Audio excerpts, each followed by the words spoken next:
is Ben Calman. I'm a master's student at McGill University, and today I'm going to be talking to you about international students' experiences of linguistic discrimination and linguistic inclusion at a Canadian university. The presentation that I'm giving today is part of my master's thesis research, which has been funded by the Social Sciences and Humanities Research Council of Canada. So first, I'm going to briefly go over my positionality as a student and as a researcher. I'm going to talk a little bit about the background of this study, the theoretical frameworks that I used, the research gap that this study hoped to fill, as well as the research questions that I asked in order to try to fill that gap. I'm going to talk a little bit about how I did the study, as well as some results and conclusions. So in one of my first classes at McGill, the professor asked all the international students in the room to raise their hand. And about half of the students in the room did. She went around asking everyone where they were from until she got to me. And she stopped, and she looked at me, and she said, "Where are you from?" And I said, "Oh, I'm from the United States." And she kind of scoffed, and she said, "You are not an international student." This experience struck me, and it stuck with me. Now, what about how I look, and what about how I sound led her to make that comment? Now, I was an international student, legally and according to the university, but I was born in the United States. My first language is English, and I speak English with a North American accent. I'm also a white man, and I think that I didn't fit her picture of what an international student looks like, and I didn't fit her idea of what an international student sounds like. That got me thinking about how we all see and hear international students and the assumptions that we make about international students, which ultimately led to these research questions and this research project. So a little bit of background.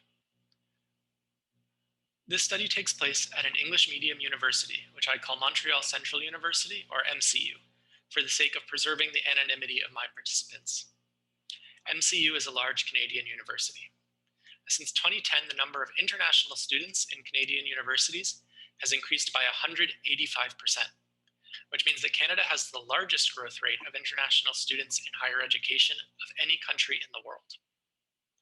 International students contributed approximately $21.6 billion to the Canadian economy in 2018 through tuition, incidental spending, and taxes. And a little bit of background on MCU. The chart on the top chart on the left shows the diverse nationalities of international students attending MCU. The chart on the bottom is the only statistic I could find from MCU about the racial makeup of its students, faculty, and staff. These numbers are a survey of students, faculty, and staff, and I find these statistics really problematic because they kind of conflate and confuse nationality, ethnicity, and race. The main takeaway, though, from this statistic, we can see that MCU is majority white. 32.2% of master's students at MCU are international students. Master's students' mother tongue is divided by MCU into three categories: English, French, and other. The really important takeaway here is that 64% of master's students who have a mother tongue other than English or French are international students. Therefore, issues of linguistic discrimination and linguistic inclusion disproportionately affect international master's students. The problem that this research sought to address is that Canadian universities are very keen to bring international students to campus. However, there's a lack of commitment to an inclusive and equitable curriculum and campus culture. Language is still an impediment for many international students. Policies do not often support plurilingual practices. These policies do not prohibit the use of languages other than English and sometimes French, but neither do they encourage it. And we're going to talk more about what plurilingual practices means a little later on. Most importantly, monoglossic English-only pedagogy is still common practice in academic spaces. The theoretical frameworks that I used to conduct this study are plurilingualism and ratio-linguistic microaggressions.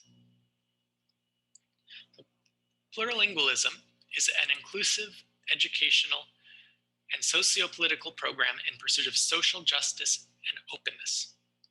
Plurilingualism allows us to pursue social justice and openness through rejecting monoglossic ideas, such as English-only policies, about language, and instead recognizing that each person has a unique plethora of resources available for communication, known as a repertoire.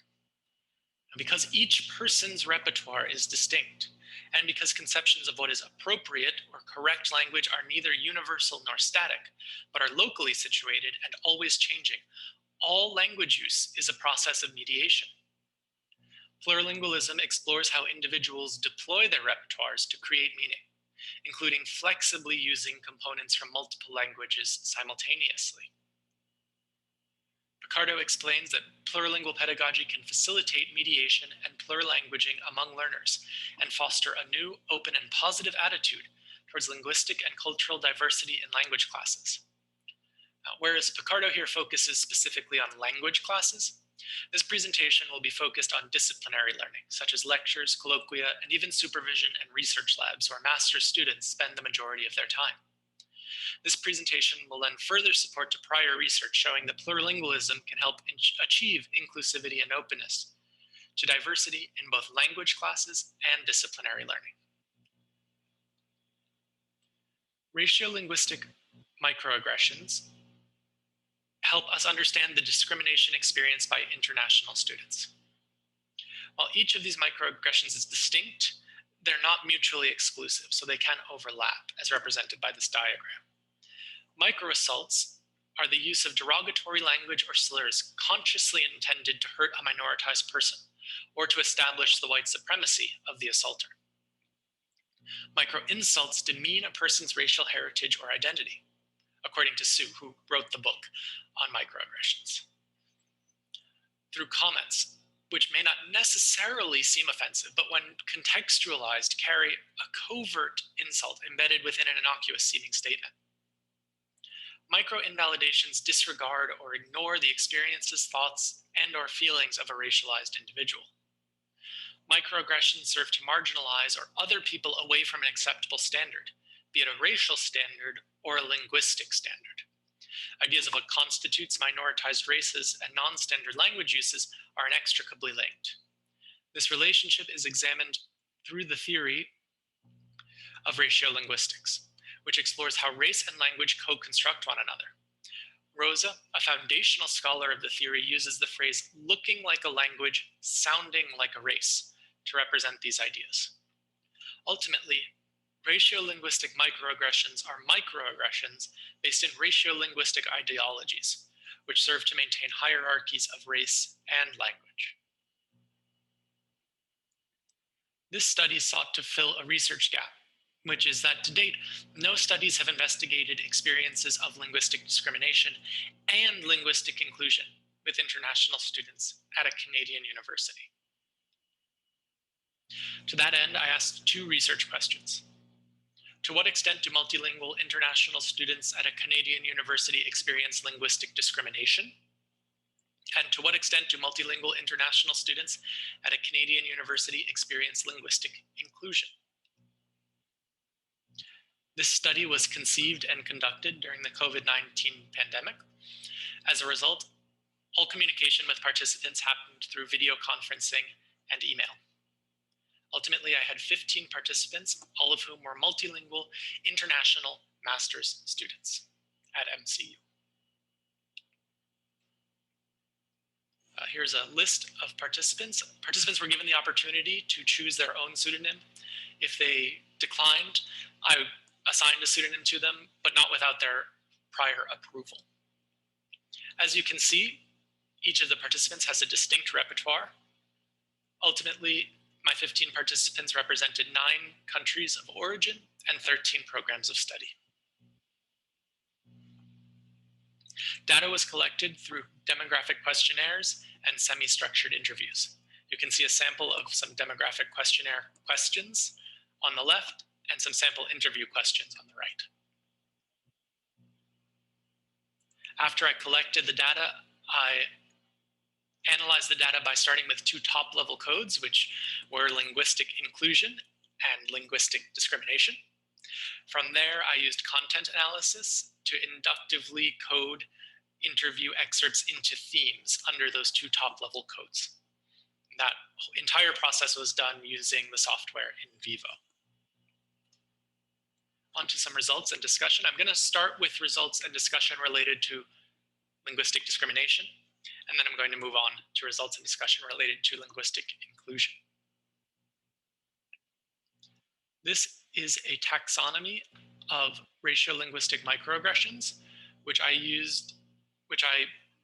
created by building on the work of racial microaggression researchers such as Su, Kim and Hushman and colleagues. I organized my data into this taxonomy of ratiolinguistic microaggressions and divided international students' experiences into 4 themes. Now I'm going to share interview excerpts from participants who experienced these microaggressions in their time at MCU. Ignored and excluded. One of my participants referred to this experience as silent racism. Vivian said, I would call it silent racism, because as I said, you're being ignored. You're not being discriminated against, but your whole existence is being ignored. Especially students, native speaking students, they just ignore you in this horrible, polite way. I wouldn't say racism, but ignorance. I felt like my comments were being ignored. The only discrimination that I felt was from native speaking students. And this was a very common experience among my participants who reported that their presence and input was seen as unimportant or unwanted by local students. Participants also experienced having their capability ascribed. Isabel reported people compliment my academic writing a lot because they say that my writing is better than my speaking. We can see how this is a micro insult, because while it's meant as a compliment about Isabel's writing, it insults her speaking. After all, what is wrong with Isabel speaking that her writing is so much better? Vivian said, they're not humble in my experience. Canadian native English speakers are not humble, and they don't acknowledge your skills. And they take your skills for granted, and they think that you came from this horrible country where you were like living under a bush.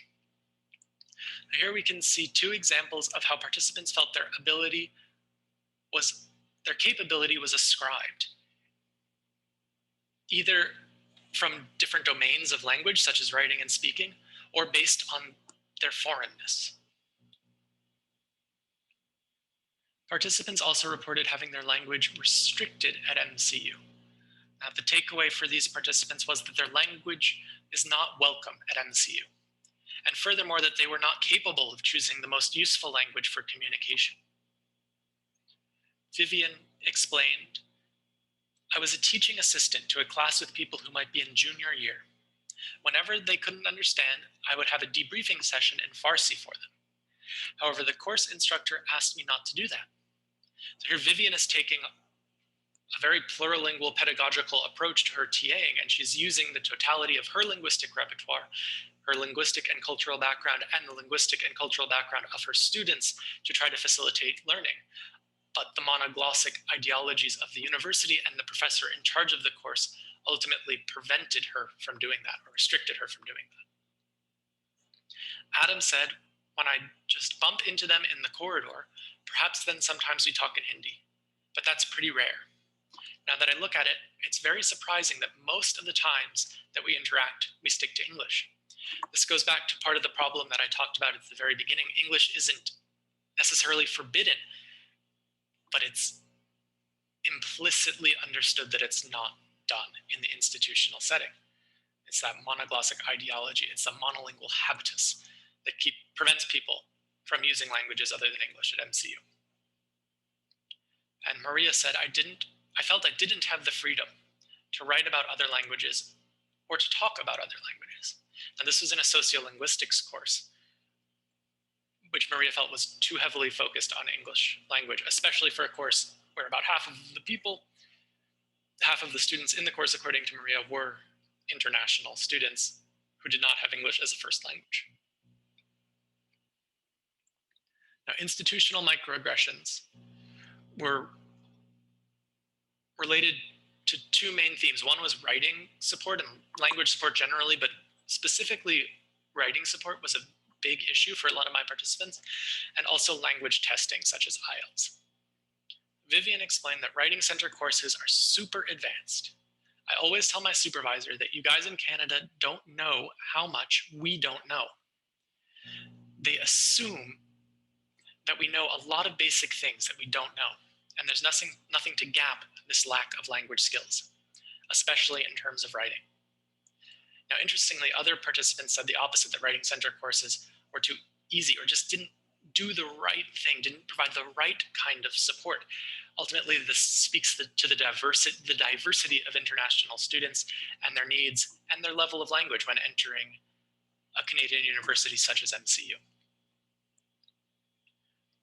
Richard explained regarding IELTS, I didn't mind taking the language test, but what I found is really, really stupid about the language test is that you need to redo it once every 2 or 3 years.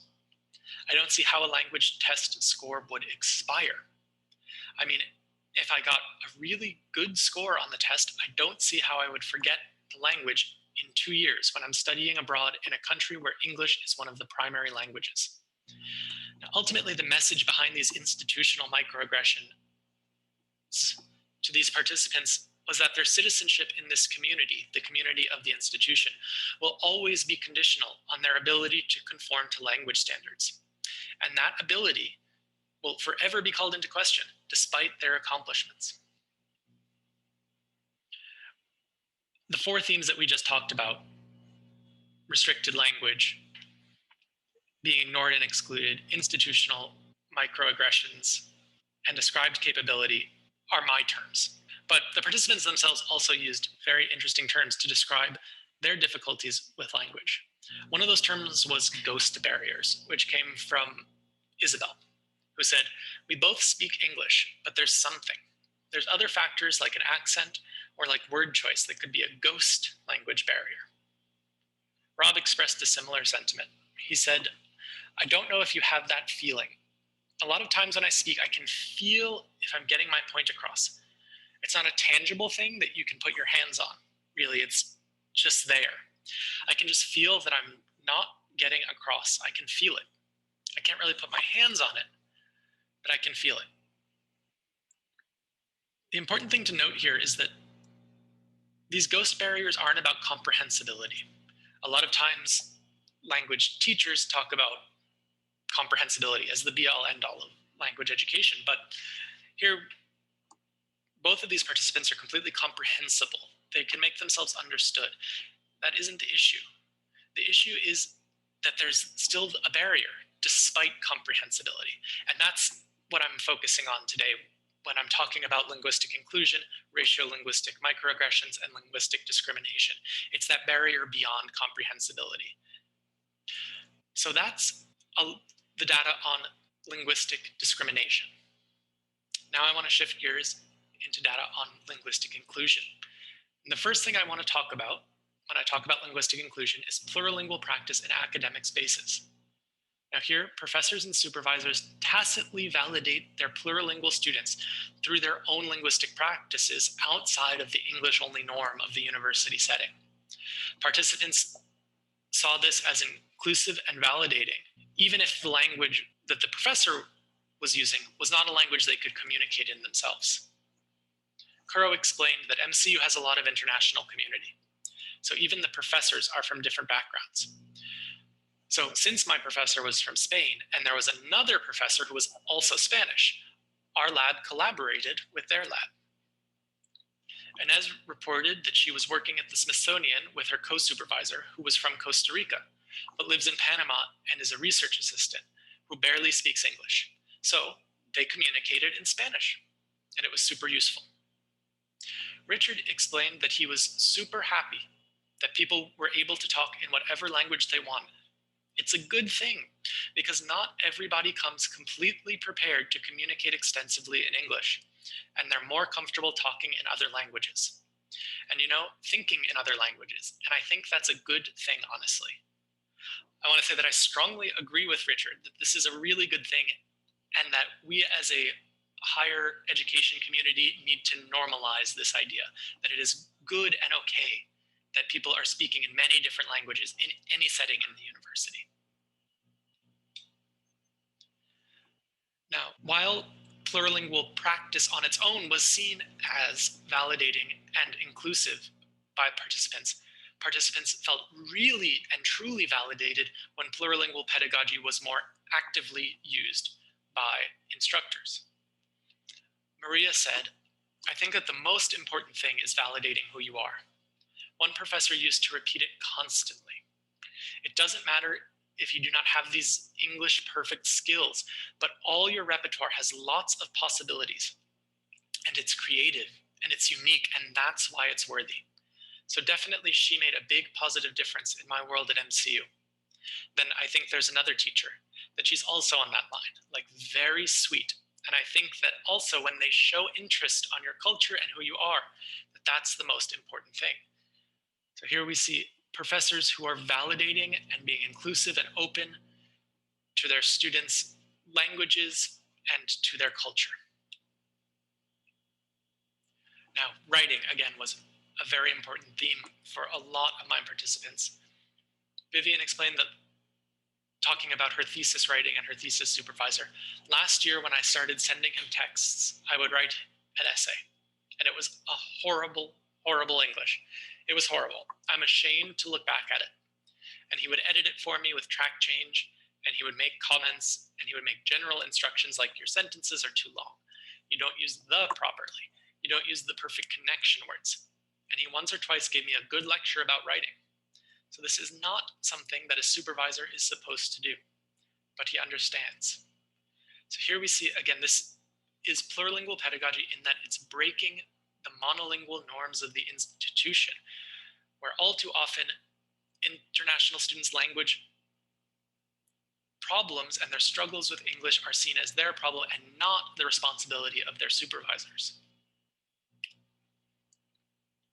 Helen explained, regarding course instruction, they don't pick only the native speakers to answer questions.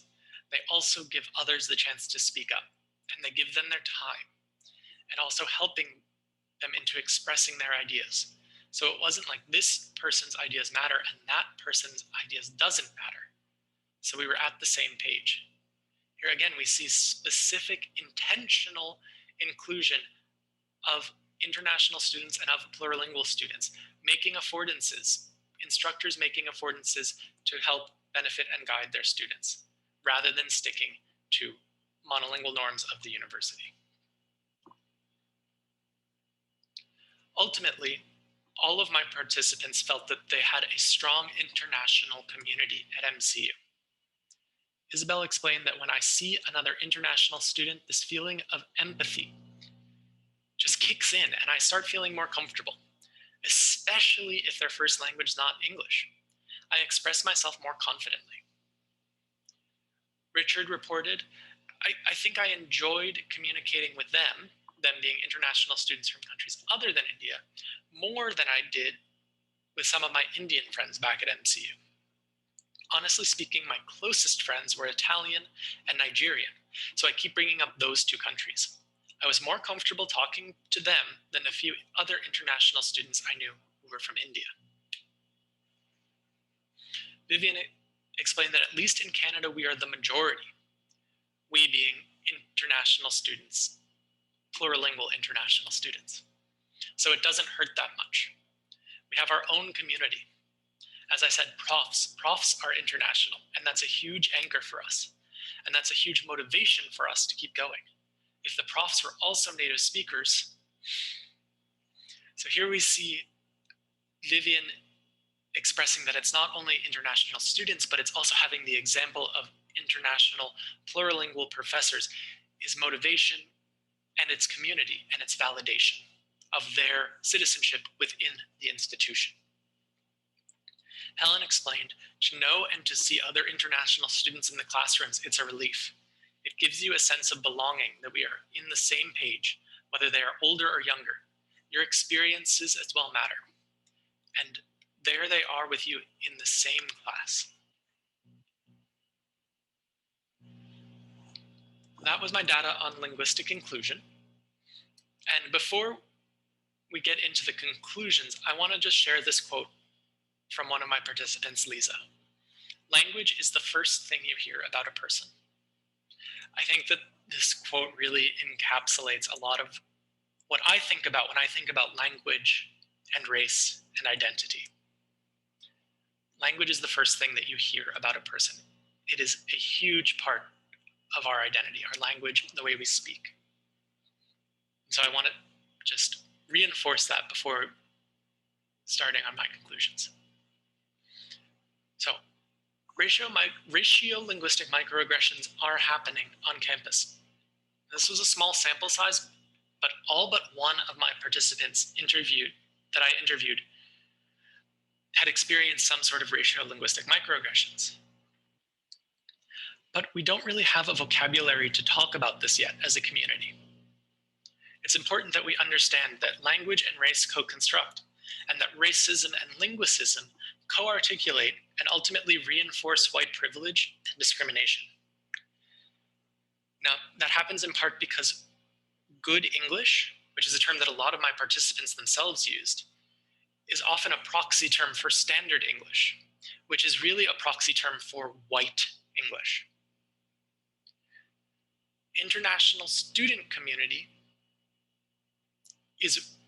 was more important to these participants than shared linguistic or cultural background. Now, international students learn to rely on one another and international professors and develop community based on this identity marker as much or more than finding community among those with similar linguistic backgrounds. Now, I say this because there's a common theme in a lot of literature on international students that they retreat into linguistically homogenous communities in their time studying in Canada, and this is seen as a coping mechanism. While many of my participants enjoyed socializing with people who had the same first language as them, most participants situated their support community as an international community, not as a community based on sharing a common first language. And this international community of students and professors provided academic support and social life.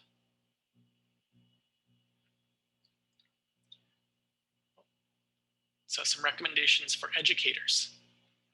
Learning goals should revolve around successful mediation with others who speak English, rather than proficiency in good or standard English, which is not a matter of comprehensibility. Now, one way teachers can begin to adopt a plurilingual approach in their classrooms is through acknowledging their own linguistic backgrounds, using their full linguistic repertoires, and trusting their students to use the language that is most beneficial for them in any particular moment. This gives your students agency, which is a vital part of plurilingual pedagogy. It's important to incorporate explicit linguistic and cultural validation in the classroom, in supervision, and in feedback on writing.